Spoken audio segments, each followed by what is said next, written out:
test.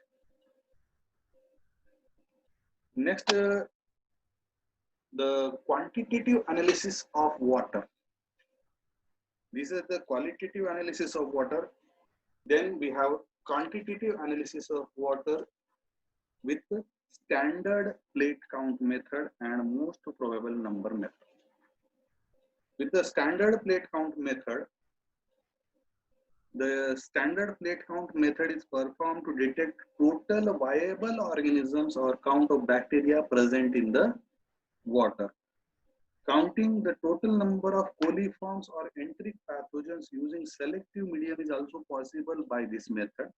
Water sample is collected in a sterile glass container and brought to laboratory. The dilutions of water are prepared using 9 ml sterile distilled water as 1:10, 1:100, 1:1000 when high population density of microorganism is expected. 0.1 ml of each dilution is inoculated on plate count agar by sprayed plate method. Inoculated plates were incubated at room temperature or for 30 degrees Celsius for 24 hours.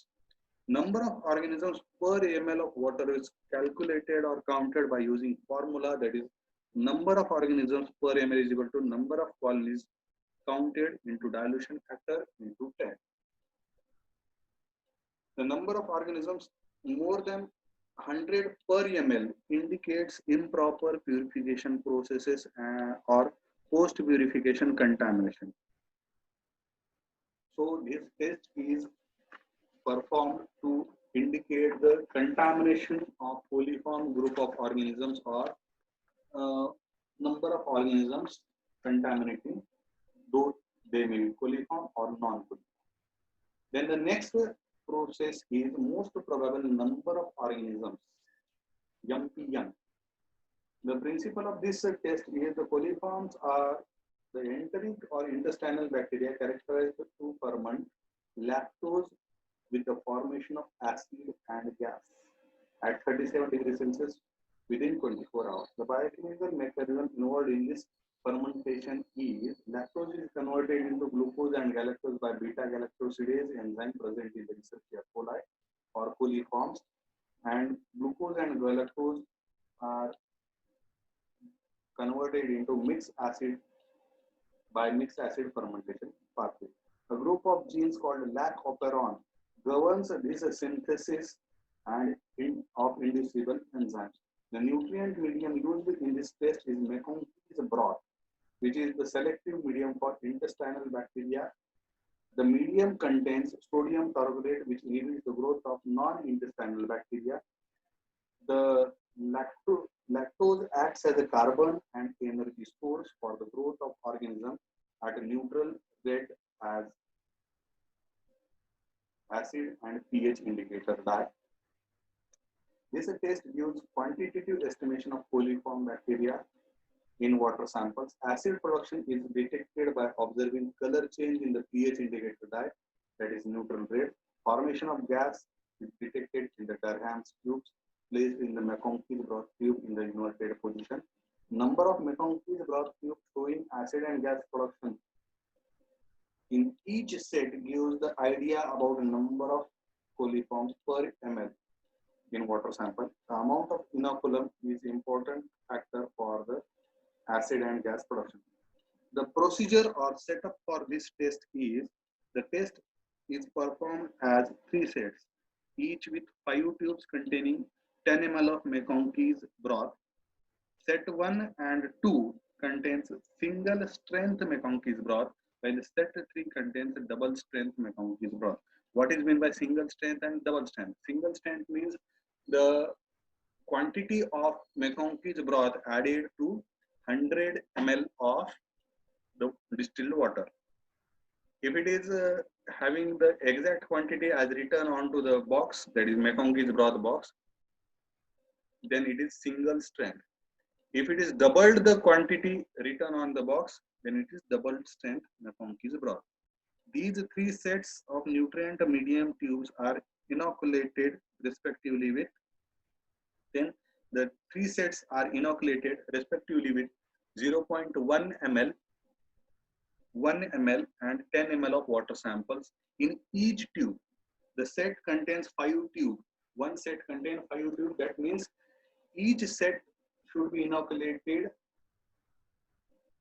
with water sample. That is, set 1 should be inoculated with 0.1 ml of water sample. Set 2 should be inoculated with 1 ml of water sample, and set 3 will be inoculated with 10 ml of water sample in each tube. Addition of 10 ml of inoculum in set 3 causes much dilution of nutrient medium, which decreases the amount of nutrient per unit volume of medium. Hence, double amount of ingredients are initially added to keep the balance. That is double strength. The complex set of 15 McConkey's broth tubes is incubated at 37 degrees Celsius for 24 hours. Gas formation in Durham's tube and changes in color in the medium from the red to pink indicate positive test. The number of positive tubes from each set 1, set 2 and set 3 is noted. Scientists McCartney and Mackey have prepared standard table correlating number of positive tubes to each set and number of coliform bacteria present in the sample. Using this table, it is called McCraday's table, you can identify the most probable number of coliform bacteria per 100 ml of water sample in the test. The water sample showing total absence of coliform is considered as good or potable for drinking purpose.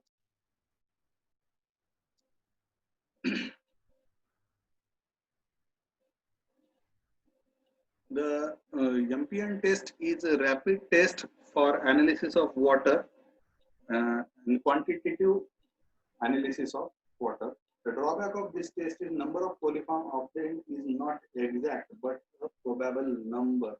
It is not the exact number of coliforms. So this test is very useful for the detection of potability of water. Now we will discuss the next point, that is marine microbiology. In the study of microorganisms living in the sea is known as marine microbiology. Nearly 3/4 of the Earth's surface is covered by sea. The marine environment, as does land, contains bacteria, protozoa, algae, and yeast, as well as molds and some viruses from some organisms that live in the sea.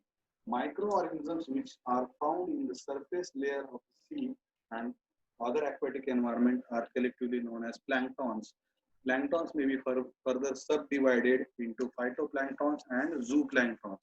Microorganisms present in the benthonic regions, sediments are designated as benthon or benthic regions.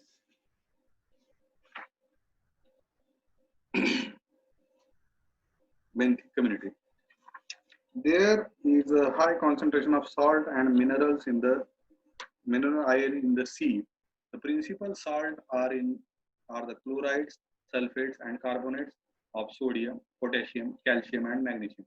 The concentration of dissolved salt salinity averages about 35 grams per kg or 3.5% by weight. Out of this, 75% is sodium chloride.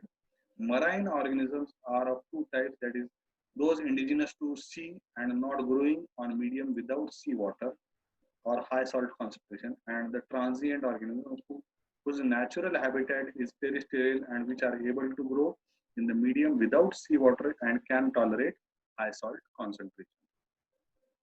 The next point is purification of water or water purification strategies to be followed in the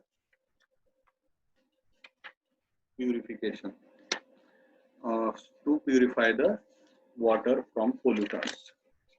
Various methods of purification have been developed which